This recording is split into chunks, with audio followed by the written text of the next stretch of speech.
Selamat pagi, apa kabar pemirsa TVR Parlemen dimanapun Anda berada, berjumpa kembali dalam program TVR 09. Bersama saya Alfa Rizky dan tentunya dengan rekan saya. Dan saya Elisa Purba. Pemirsa, dalam 30 menit ke depan kami akan menyajikan kepada Anda sejumlah berita nasional, khususnya dari sudut pandang DPR RI sebagai referensi Anda untuk memahami dinamika politik, hukum, ekonomi sosial, dan budaya di Indonesia. Dan pemirsa TVR Parlemen, inilah TVR 09 selengkapnya.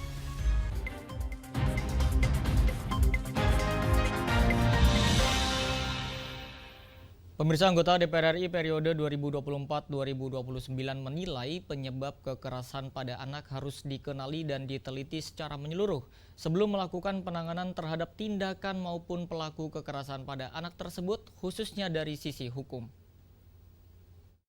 Dari laman Sistem Informasi Online Perlindungan Perempuan dan Anak atau Simfoni PPPA, sejak 1 Januari sampai 8 Oktober 2024, jumlah kekerasan pada anak mencapai lebih dari 12.000 kasus. Anggota DPR RI periode 2024-2029 menilai tingginya angka kekerasan pada anak, baik oleh orang dewasa maupun sesama anak, harus menjadi perhatian serius DPR RI dan pemerintah karena telah menimbulkan persoalan lain, misalnya gangguan psikologis anak. Menurut Darmadi Durianto, penyebab kekerasan pada anak harus dikenali dan diteliti secara menyeluruh sebelum melakukan penanganan terhadap tindakan maupun pelaku kekerasan pada anak tersebut, khususnya dari sisi hukum. Dengan begitu, sanksi yang diberikan bagi pelaku kekerasan pada anak bisa setimpal. Di sisi lain, pemerintah juga harus masif melakukan sosialisasi dan edukasi terkait kekerasan pada anak serta sanksinya, sehingga kekerasan pada anak bisa dicegah sejak dini. Apakah hukuman-hukuman atau sanksi dalam undang-undang ini juga efektif? Ya, kadang-kadang kan tidak efektif juga karena dikenain sanksi juga tidak menurunkan kadang-kadang kan. Jadi harus dicari langkah-langkah terobosan dari awal bahwa harus ada pendidikan khusus pada anak-anak, ya, kurikulum pendidikan anak yang lebih bagus, pengawasan orang tua terhadap anak juga sangat penting. Ini semua harus dicari tahu sehingga kita bisa mencari solusi yang terbaik, saya pikir. Lebih lanjut, Darmadi Durianto mengatakan, selain edukasi dan sosialisasi pada tingkat keluarga dan lingkungan tinggal, pemerintah juga perlu mengintensifkan deteksi dan pengawasan terhadap potensi tindak kekerasan di satuan pendidikan. Edukasi di sekolah dinilai bisa membantu anak menghindari perilaku kekerasan. Nurbani, TVR Parlemen, melaporkan. Wakil Ketua DPR RI Sufmi Dasko menyebut jumlah penentuan jumlah komisi dan alat kelengkapan Dewan akan diumumkan pada 14 Oktober mendatang, setelah diputuskannya dalam rapat konsultasi pimpinan DPR RI bersama pimpinan-pimpinan fraksi. DPR RI periode 2024-2029 telah menetapkan pimpinan DPR RI dan pimpinan-pimpinan fraksi di DPR RI. Meski begitu, para pimpinan tersebut masih dalam proses penentuan jumlah komisi dan alat kelengkapan Dewan lainnya. Wakil Ketua DPR RI Sufmi Dasko menyebut jumlah tersebut akan diumumkan pada 14 Oktober mendatang setelah diputuskan dalam rapat konsultasi pimpinan DPR RI bersama pimpinan-pimpinan fraksi. Menurut Sufmi Dasko, akan ada penambahan alat kelengkapan Dewan baru di periode 2024-2029, yaitu Badan Aspirasi Rakyat. Terkait jumlah komisi akan diputuskan pada rapat konsultasi. Adapun penentuan pimpinan-pimpinan komisi maupun AKD lainnya telah disusun sesuai penghitungan masing-masing fraksi di DPR RI. Komisi insya Allah tanggal 14 nanti kita akan umumkan. Itu sekali sama pimpinan dan ininya ya? Iya, jadi tanggal 14 itu kemungkinan kita adakan rapat dengan pimpinan-pimpinan fraksi dan di situ kemudian kita akan sampaikan pertambahan komisi kalau ada dan pertambahan AKD, yang jelas ada pertambahan AKD-nya itu loh, ya, Badan Aspirasi Rakyat. Oh, itu baru ya Bang? Ya. Harusnya sih kalau kemudian formasi AKD-nya atau komisinya sudah jelas, tentunya pimpinan-pimpinan komisi dan AKD itu sudah dari masing-masing fraksi sudah ada ancur-ancurnya. Sementara ini terdapat 11 komisi dan 6 alat kelengkapan Dewan lainnya di DPR RI. Jumlah tersebut masih berdasarkan penetapan saat periode 2019-2024. Pimpinan DPR RI menyebutkan penambahan jumlah komisi di DPR RI akan disesuaikan dengan nomenklatur kementerian lembaga yang ditetapkan pemerintahan Prabowo Gibran. Zikri dan Denus, TVR Parlemen, melaporkan. Permasalahan pengurusan perizinan bagi para pelaku industri kelapa sawit masih terjadi di Pontianak, Kalimantan Barat. Dan kami hadirkan informasinya usai jeda. Tetaplah di TVR 09.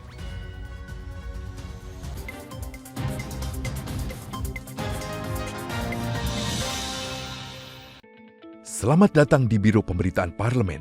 Anda memasuki kawasan zona integritas menuju wilayah bebas dari korupsi atau WBK dan wilayah birokrasi bersih dan melayani atau WBBM. Biro Pemberitaan Parlemen berkomitmen penuh untuk mewujudkan wilayah bebas korupsi dan wilayah birokrasi bersih dan melayani. Komitmen kami, pejabat dan jajaran memiliki komitmen tinggi untuk mewujudkan WBK dan WBBM melalui reformasi birokrasi, khususnya dalam hal pencegahan korupsi dan peningkatan kualitas pelayanan publik. Kedua, bebas dari korupsi dengan terwujudnya wilayah bebas korupsi atau WBK, yang artinya bebas dari KKN, gratifikasi dan dari segala bentuk pungutan liar atau pungli. Terakhir, pelayanan prima dengan terwujudnya wilayah birokrasi bersih melayani, yaitu dengan meningkatnya kualitas pelayanan publik dan tercapainya kepuasan masyarakat terhadap pelayanan.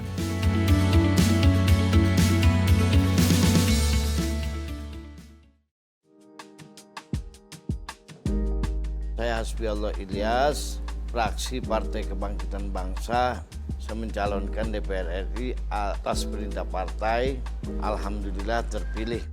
Masyarakat kita hari ini mungkin sudah bosan dengan janji-janji politik, tapi yang terpenting masyarakat itu apa yang kita sudah kerjakan selama ini, selama saya di DPRD 15 tahun. KJP aja tidak cukup. Nah, ini program yang dari Senayan ini, dari DPR RI itu yang kita akan berikan kepada masyarakat. Salah satu contoh pendidikan. Benar atau tidak, anggota dewan itu harus pakai fatwa kemana-mana? Enggak. Benar atau tidak, 3 fungsi DPR adalah pengawasan, legislasi, dan anggaran? Ya, betul. Segera, hanya di TVR Parlemen. DPR RI memiliki fungsi diplomasi dalam menjalankan politik luar negeri sesuai dengan pasal 116 Undang-Undang MD3. Kontribusi aktif BKSAP DPR RI memainkan peranan penting dalam memenangkan persaingan global melalui IPU, IPA, IPPF, AIPA, dan PUIK. BKSAP memiliki komitmen yang tinggi dalam krisis kemanusiaan dunia. Fungsi diplomasi dijalankan untuk mendukung upaya pemerintah dalam melaksanakan politik luar negeri.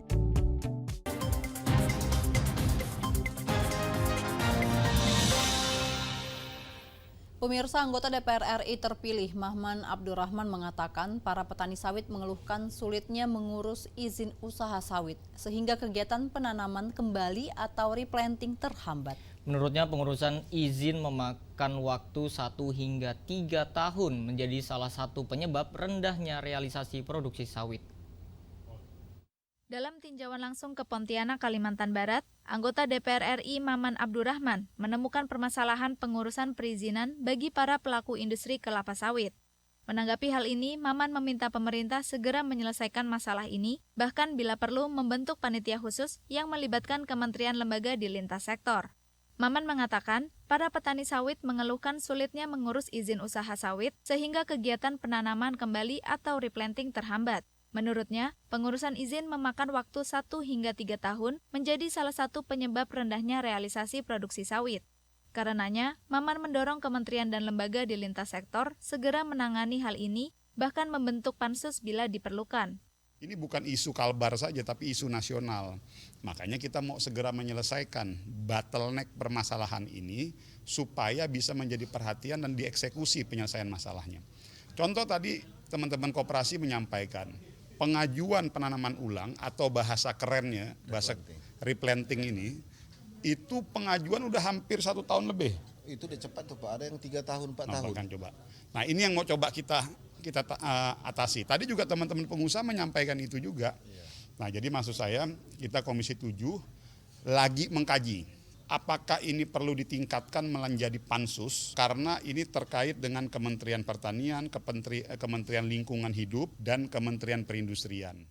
Di tahun 2023, realisasi program replanting sawit nasional hanya mencapai 30% dari target atau hanya 53.000 hektar dari total target sebesar 180.000 hektar. Dari Pontianak, Kalimantan Barat, Bondan Imana, TVR Parlemen, melaporkan.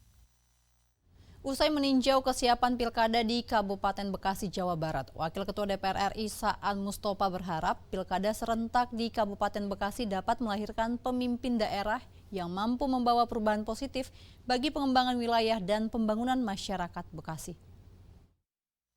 Tinjau langsung kesiapan Pilkada serentak di Kabupaten Bekasi, Jawa Barat, Wakil Ketua DPR RI Saan Mustafa berharap Bupati Kabupaten Bekasi terpilih bisa mewujudkan harapan dan meningkatkan kesejahteraan seluruh masyarakat Bekasi. Saan menilai Kabupaten Bekasi terlalu lama dipimpin oleh penjabat bupati yang memiliki keterbatasan wewenang dalam mengambil keputusan dan kebijakan penting bagi Kabupaten Bekasi. Ia berharap Pilkada serentak di Kabupaten Bekasi dapat melahirkan pemimpin daerah yang mampu membawa perubahan positif bagi pengembangan wilayah dan pembangunan masyarakat Bekasi. Ini sudah sangat siap untuk melaksanakan Pilkada serentak 2024. Dari semua parameter yang kita tanyakan, kita klarifikasi, kita mohon penjelasan, semua terpenuhi. Misalnya terkait dengan soal DPT, terkait dengan TPS khusus, terkait dengan soal pembiayaan, dan juga terkait dengan soal peta-peta kerawanan. Lebih lanjut, anggota DPR RI periode 2019-2024 Endro Suswantoro mengatakan, Pilkada serentak di Kabupaten Bekasi harus menjadi kebangkitan perekonomian masyarakat Bekasi. Selain itu, Bupati terpilih nantinya harus mampu menahkodai Kabupaten Bekasi sebagai kota industri terbesar di tanah air. Karena demokrasi itu harus kompatibel dengan pertumbuhan ekonomi, dan tentunya pertumbuhan ekonomi kompatibel dengan kesejahteraan masyarakat. Ini harapannya. Oleh karena itu diharapkan proses demokrasi pilkada ini menjadi lebih baik. Dari Kabupaten Bekasi, Fajar Ilhami, TVR Parlemen, melaporkan. Anggota DPR RI Mai Esti Wijayanti meminta pemerintah serius menegakkan hukum untuk memutus mata rantai kekerasan terhadap anak dengan memberikan sanksi berat kepada para pelaku. Sepanjang tahun 2023, kekerasan terhadap anak di Indonesia dicatat mencapai 24.000 kasus. Anggota DPR RI Mai Esti meminta pemerintah serius menegakkan hukum untuk memutus mata rantai kekerasan terhadap anak dengan memberikan sanksi berat kepada para pelaku. Menurutnya, pelaku tidak akan mendapatkan efek jera jika aparat penegak hukum memberi pengurangan hukuman, bahkan menyelesaikan kasus melalui upaya negosiasi atau mediasi. Maka, pertama, penegakan hukumnya harus tegas sesuai dengan peraturan hukum yang berlaku, di mana kita juga memberikan sanksi yang lebih berat kepada mereka yang sebenarnya harus melindungi anak-anak, yaitu kalau itu orang tua, kalau itu pejabat, kalau itu saudara, itu kan orang terdekat. Yang kemudian juga ada, kalau pejabat mungkin ada relasi kuasanya, yang ini juga aturannya harus mendapatkan hukum yang lebih berat daripada yang lainnya. Nah, tetapi ketika pengawalan itu hanya sampai yang pelakunya itu sudah ditangkap, lalu ada proses hukum stop sampai di situ, kelihatannya itu belum mampu memberikan efek jera. Mestinya begitu ditok, masyarakat supaya menilai sesuai enggak hukumannya. Dan berikan hukuman yang terberat sesuai dengan pasal-pasal yang dilanggar.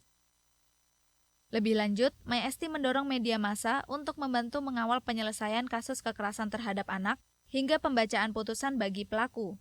Pasalnya, media memiliki peran penting untuk menginformasikan dan mensosialisasikan proses penegakan hukum bagi pelaku kekerasan terhadap anak. Samuel dan Nurbani, TVR Parlemen, melaporkan.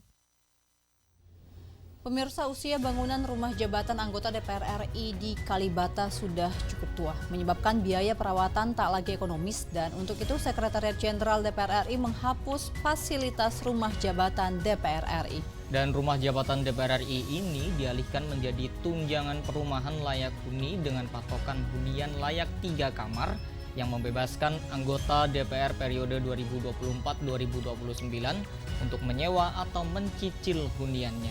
Dan kami hadirkan informasinya sesaat lagi, tetaplah bersama kami di TVR 09. Mengenal tugas dan fungsi DPR RI. Dewan Perwakilan Rakyat atau DPR adalah lembaga negara yang mewakili aspirasi rakyat. Kehadiran DPR RI merupakan salah satu bukti bahwa Indonesia merupakan negara demokrasi. Sebagai salah satu lembaga perwakilan rakyat, apa saja tugas dan fungsi yang diemban DPR RI? Berdasarkan pasal 20A ayat 1 Undang-Undang Dasar 1945, DPR memiliki 3 fungsi, yakni fungsi legislasi, anggaran, dan pengawasan. Tugas dan wewenang DPR berbeda untuk setiap fungsinya. Yang pertama, fungsi legislasi. Menyusun program legislasi nasional atau prolegnas, menyusun dan membahas rancangan undang-undang, menerima rancangan undang-undang yang diajukan oleh DPD, membahas rancangan undang-undang yang diusulkan oleh Presiden ataupun DPD, menetapkan undang-undang bersama dengan Presiden, menyetujui atau tidak menyetujui peraturan pemerintah pengganti undang-undang yang diajukan oleh Presiden untuk ditetapkan menjadi undang-undang. Yang kedua, fungsi anggaran.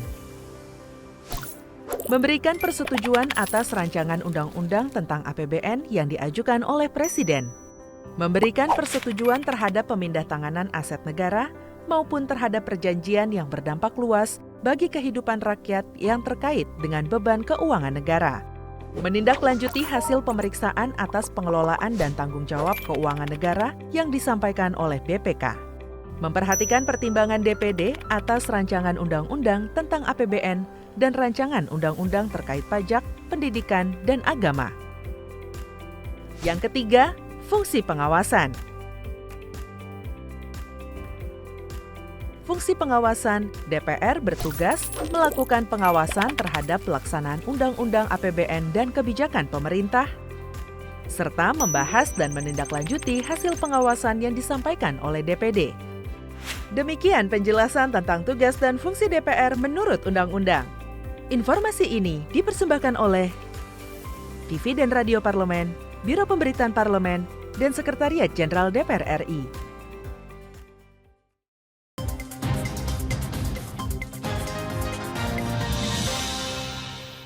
Anda kembali menyaksikan TVR 09. Pemirsa, Sekretaris Jenderal DPR RI Indra Iskandar menegaskan keputusan pengalihan tunjangan perumahan sudah melalui kajian dan mempertimbangkan berbagai aspek, termasuk efisiensi anggaran. Diharapkan dengan mengalihkan anggaran perawatan rumah dinas menjadi tunjangan perumahan, DPR mampu mengalokasikan anggaran yang lebih besar untuk program-program yang manfaatnya dapat dirasakan langsung oleh masyarakat.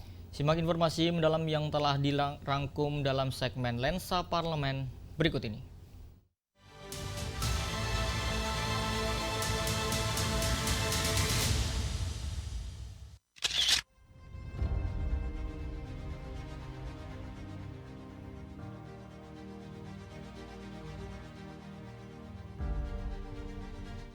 Usia bangunan rumah jabatan anggota DPR di Kalibata sudah cukup tua, menyebabkan biaya perawatan tak lagi ekonomis. Sekretariat Jenderal DPR RI menghapus fasilitas rumah jabatan dan dialihkan menjadi tunjangan perumahan layak huni dengan patokan hunian layak 3 kamar. Besaran tunjangan perumahan ini masih dikaji lebih lanjut oleh Biro Perencanaan Setjen DPR RI dan akan dievaluasi tiap tahunnya menyesuaikan harga pasar. Keputusan terkait peniadaan fasilitas RJA tertuang dalam Surat Sekretariat Jenderal DPR tanggal 25 September 2024. Sekretaris Jenderal DPR RI Indra Iskandar menjelaskan, sebagian besar kondisi rumah jabatan anggota Dewan cukup memprihatinkan. Hampir seluruh rumah dinas mengalami kegagalan struktur bangunan hingga menyebabkan kebocoran, tersumbatnya saluran pembuangan limbah, serta banyaknya tikus dan rayap. Maka, berdasarkan hasil rapat konsultasi pimpinan DPR RI, fasilitas rumah jabatan anggota DPR dikembalikan pada Sekretariat Negara dan proses pengosongan rumah dilakukan sampai akhir Oktober 2024. Berdasarkan hasil keputusan rapat konsultasi antara pimpinan DPR dengan fraksi-fraksi, tanggal 24 September itu disepakati bahwa rumah dinas atau rumah jabatan DPR akan kita kembalikan kepada negara. Kami untuk saat ini sedang menyiapkan berbagai dokumen untuk menyampaikan kepada Kementerian Keuangan juga bersama Kementerian Sekretariat Negara berkaitan dengan pengembalian aset negara tersebut. Adapun berkaitan dengan pengembalian tersebut yang pada intinya adalah bahwa rumah dinas tersebut memang sudah tidak ekonomis sebagai sebuah hunian. Lebih lanjut, Indra menjelaskan keputusan pengalihan tunjangan perumahan sudah melalui kajian dan mempertimbangkan berbagai aspek, termasuk efisiensi anggaran. Ia berharap dengan mengalihkan anggaran perawatan rumah dinas menjadi tunjangan perumahan, DPR mampu mengalokasikan anggaran yang lebih besar untuk program-program yang manfaatnya dapat dirasakan langsung oleh masyarakat.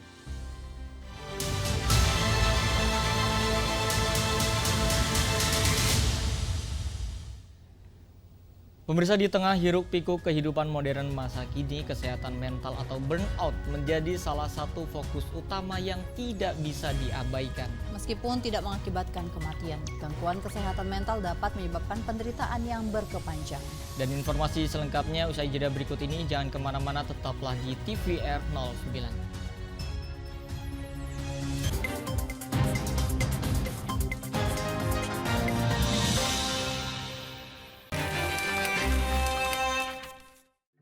Halo, saya Meli Guslow. Saya dari fraksi Partai Gerindra, daerah pemilihan Dapil Jawa Barat 1. Kalian sedang menyaksikan program Di Balik Kursi. Sebenarnya dunia politik, dunia yang betul-betul nggak pernah terbayangkan sebelumnya. Sama sekali, 1% pun nggak terbayangkan. Tapi ketika saya punya profesi sebagai pencipta lagu, sebagai musisi, ada beberapa hal yang sepertinya memang harus saya perjuangkan di dalam, khususnya di Undang-Undang Hak Cipta yang masih banyak harus dibenahi. Si para seniman gitu. Ngomongin soal seni itu bukan cuma di lagu aja ya, kita melebar ke budaya dan lain-lain.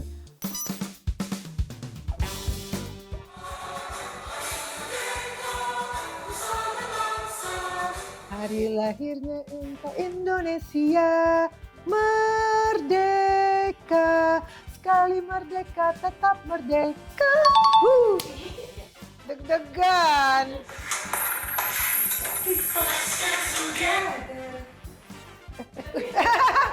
Mendadak lupa. Let's dance together. Get on the dance floor, the party will start. Like this. Let's dance together, let's party and turn off the light. Aku lagu sendiri suka nggak apa. Tetap kahiji, rukun sakabehna, gitulah pokoknya mah. Segera, hanya di TVR Parlemen.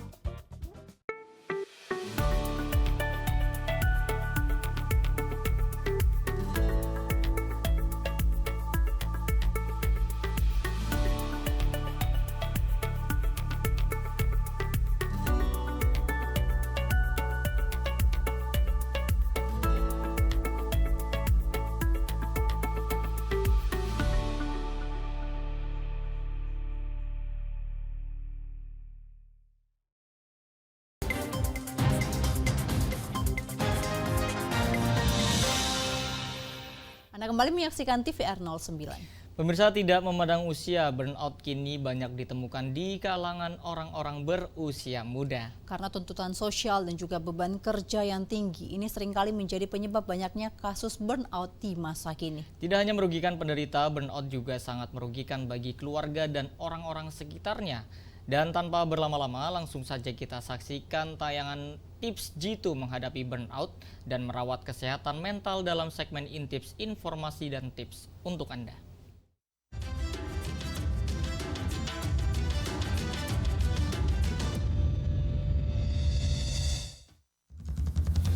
Pemirsa TVR Parlemen, kesehatan mental sejatinya akan mempengaruhi kesehatan fisik kita. Untuk itu, penting bagi kita untuk senantiasa menjaga kesehatan mental kita di tengah hiruk-pikuk tekanan pekerjaan maupun lingkungan sekitar kita. Nah, di Intips kali ini, kita akan membahas cara menjaga kesehatan mental dan menghindari burnout. Burnout adalah suatu keadaan ketika seseorang merasa terlalu lelah, baik secara fisik, mental maupun emosional. American Psychological Association mengakui bahwa burnout bisa mempengaruhi kestabilan emosi dan menurunnya kinerja maupun akademik. Penyebab utamanya adalah tuntutan sosial yang tinggi, beban kerja atau belajar yang tinggi, dan kurangnya waktu untuk diri sendiri. Lalu, apa saja sih tanda-tanda burnout yang perlu kita waspadai? Beberapa tanda umum meliputi kelelahan yang berlebihan yang membuat kita merasa lelah sepanjang waktu, insomnia atau kesulitan tidur, kurangnya motivasi, kehilangan minat dan semangat terhadap sebuah aktivitas, penurunan kinerja, sulit berkonsentrasi, serta masalah fisik seperti sakit kepala, gangguan pencernaan, dan sakit otot juga merupakan tanda-tanda burnout. Jika Anda mengalami beberapa tanda tersebut, mungkin sudah saatnya untuk melakukan langkah-langkah pencegahan dan pemulihan. Berikut ini beberapa cara untuk mengurangi burnout, yaitu mengatur waktu untuk beraktivitas dan istirahat dengan baik. Pastikan Anda memiliki waktu luang untuk melakukan aktivitas yang dinikmati, seperti membaca, mendengarkan musik, atau berjalan-jalan, serta mengambil jeda singkat untuk beristirahat yang dapat membantu menyegarkan pikiran Anda. Selanjutnya, menjaga keseimbangan antara kehidupan pribadi dan pekerjaan juga sangat penting, karena memiliki waktu untuk diri sendiri dan bersosialisasi dengan orang lain sangat penting untuk kesehatan mental. Selain mengurangi burnout, penting juga untuk secara aktif menjaga kesehatan mental Anda. Berikut beberapa tips yang bisa dicoba, seperti berolahraga dengan teratur setidaknya 30 menit sehari, baik itu berjalan kaki, bersepeda, ataupun yoga. Menjaga pola makan sehat juga mempengaruhi kesehatan mental. Konsumsilah makanan bergizi seperti buah, sayur, protein, dan hindari makanan olahan siap saji. Selanjutnya yaitu menjaga pola tidur. Tidur yang cukup membantu tubuh dan otak pulih dari aktivitas sehari-hari. Hindari terlalu sering begadang dan pastikan lingkungan tidur Anda nyaman. Selain itu, gunakan metode meditasi dan mindfulness untuk membantu menenangkan pikiran dan meningkatkan fokus. Salah satu yang terpenting namun sering terlupakan adalah dukungan emosional dari orang lain maupun diri sendiri. Jangan takut menceritakan keluh kesah dengan teman, keluarga, atau orang terdekat untuk mengurangi beban pikiran. Selain dukungan dari orang lain, menerapkan self-compassion juga penting. Berbaik hatilah pada diri sendiri dan jangan terlalu keras mengkritik diri sendiri saat menghadapi kegagalan atau kesulitan. Yang paling terakhir adalah konsultasilah dengan tenaga profesional seperti psikolog atau konselor yang dapat membantu mengatasi burnout, dan ingatlah bahwa menjaga kesehatan mental sama pentingnya dengan menjaga kesehatan fisik. Dengan mengikuti tips-tips yang telah kita bahas, semoga Anda dapat mengurangi stres dan menjalani kehidupan yang lebih seimbang dan bahagia. Sampai jumpa di episode berikutnya dengan informasi dan tips menarik lainnya. Tetap semangat!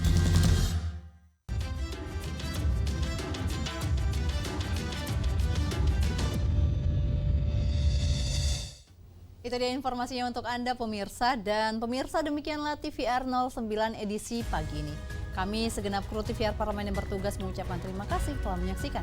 Ada saya Elisa Purba, juga rekan saya Selvat Rizky. Pemirsa, sampai berjumpa kembali di TVR 09 selanjutnya. TVR Parlemen, Referensi Indonesia.